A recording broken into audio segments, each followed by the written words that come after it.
നമസ്കാരം. നയന ക്രിയേഷൻസിലേക്ക് എല്ലാവർക്കും ഒരിക്കൽ കൂടി സ്വാഗതം. ഇന്ന് മീനില്ലാത്ത മീൻ കറിയാണ് ഉണ്ടാക്കാൻ പോണത്. തക്കാളി വെച്ചിട്ടാണ് ഉണ്ടാക്കുന്നത്. 3 തക്കാളി കഷ്ണങ്ങളാക്കിയത്, ഇതിൻ്റെ കൂടെ ഒരു കഷ്ണം ഇഞ്ചി, കുറച്ച് ചുവന്നുള്ളി, അല്ലെങ്കിൽ ഇവിടെ ഞാൻ സവോള കഷ്ണാക്കിയതാണ് ചതച്ച് ചേർക്കുന്നത്. ഇതിലേക്ക് 2 പച്ചമുളക്, കൊടംപുളി തീരെ ചെറിയ 2 കഷ്ണം, കറിവേപ്പില ചേർക്കാം. കൊടംപുളി കുറച്ച് നേരത്തെ വെള്ളത്തിലിട്ട് വെക്കണം. ഒരു മുറി തേങ്ങ ചിരകിയത് മിക്സിയുടെ ജാറിലേക്ക് ഇട്ടിട്ട് മഞ്ഞൾപ്പൊടി 1/4 ടീസ്പൂൺ, 1.5 ടീസ്പൂൺ മുളക് പൊടി. ഇപ്പോൾ കറി കൂടുതൽ അളവിൽ വേണമെന്നുണ്ടെങ്കിൽ നാളികേരം കൂടുതൽ ചേർത്താൽ മതി. അതിനനുസരിച്ച് മുളക് പൊടി, മഞ്ഞൾപ്പൊടിയൊക്കെ ചേർത്ത് കൊടുക്കാം. ഇനി ഇതിലേക്ക് 2 കഷ്ണം ഇഞ്ചി, കുറച്ച് സവോളയാണ് ഞാനിവിടെ ചേർക്കുന്നത്. ചുവന്നുള്ളി ചേർക്കാം വേണമെങ്കിൽ. എന്നിട്ട് നന്നായി അരയ്ക്കാം. മസാല നന്നായി അരച്ചെടുത്തിട്ടുണ്ട്. ഇത് ഇനി തക്കാളി കഷ്ണത്തിലേക്ക് ഒഴിച്ചു കൊടുക്കാം.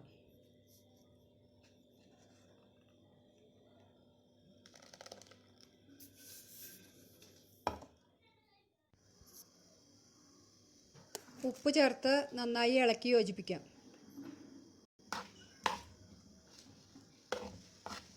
ഇതിപ്പോൾ നല്ല കുറുകിയ പാകത്തിലാണ് ഇരിക്കുന്നത്. നമുക്ക് ആവശ്യത്തിനുള്ള ചാറിനേക്കാളും കുറച്ച് കൂടുതൽ വെള്ളം ചേർത്ത് കൊടുക്കണം.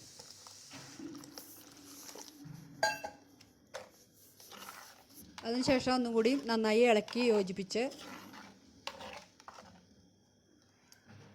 അടുപ്പത്ത് വയ്ക്കാം. തക്കാളി പെട്ടെന്ന് വേവുന്നതാണ്. അത് വിചാരിച്ചിട്ട് വേഗം തന്നെ തക്കാളി വെന്ത ഉടനെ ഫ്ലെയിം ഓഫ് ചെയ്തിട്ട് ഉള്ളി മൂപ്പിച്ച് എടുക്കാമെന്ന് വിചാരിക്കണ്ട. ഇത് നന്നായി വെന്ത് തേങ്ങയൊക്കെ വെന്ത് അതിലത്തെ എണ്ണ തെളിഞ്ഞ് വരുമ്പോഴാണ് ശരിയായിട്ടുള്ള കറിയുടെ ടേസ്റ്റ് വരിക.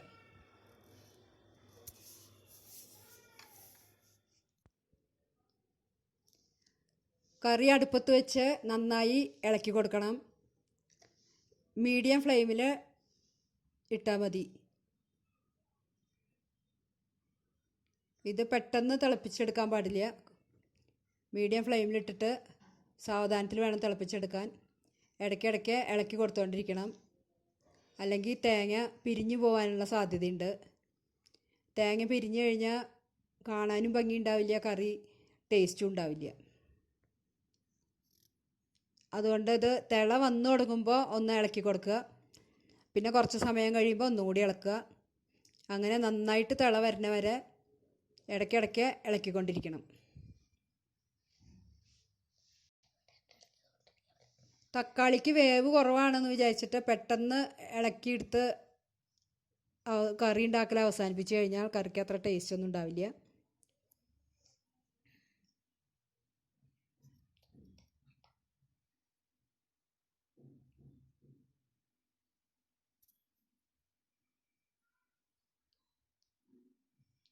ഒരുവിധം തിളച്ച് തുടങ്ങിയിട്ടുണ്ട്.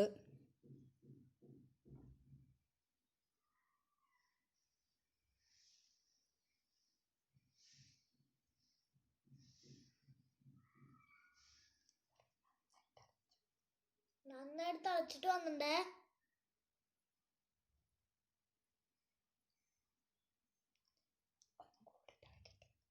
ഒന്നും കൂടി ഒന്ന് തിളക്കട്ടെ.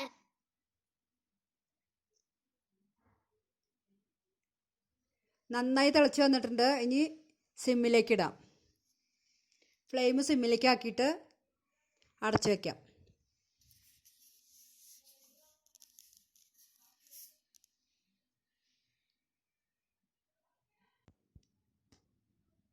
നന്നായി തിളച്ചതിന് ശേഷം നന്നായി ഇളക്കി യോജിപ്പിച്ച് കുറച്ച് സമയം ലോ ഫ്ലെയിമിലിട്ടിട്ട് മൂടി വെച്ച് വേവിക്കാം.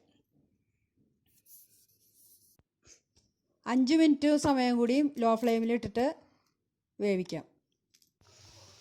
ഇപ്പം 5 മിനിറ്റ് കഴിഞ്ഞിട്ടുണ്ട്. തേങ്ങയൊക്കെ വെന്ത് എണ്ണ തെളിഞ്ഞു വന്നു തുടങ്ങിയിട്ടുണ്ട്.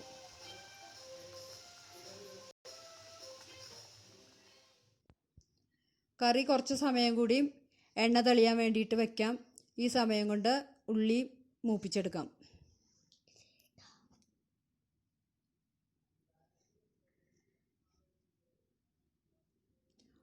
ഉള്ളിയും കറിവേപ്പിലയും മൂത്ത് വരാൻ തുടങ്ങിയിട്ടുണ്ട്.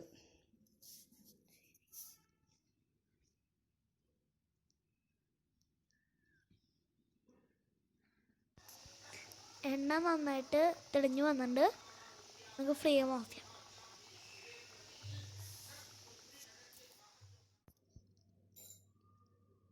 ഉള്ളിയും കറിവേപ്പിലയും നന്നായി മൂത്ത് തുടങ്ങിയിട്ടുണ്ട്.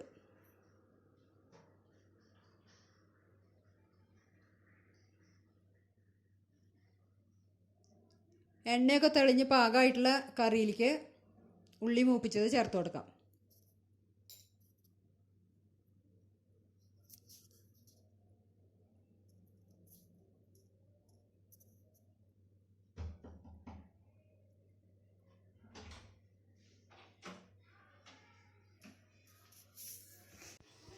കറി റെഡി ആയിട്ടുണ്ട്. ഇനി ഇതിലേക്ക് ഒരു നുള്ള് ഉലുവപ്പൊടി ചേർത്ത് കൊടുക്കാം. മീനില്ലാത്ത മീൻകറി റെഡി ആയിട്ടുണ്ട്.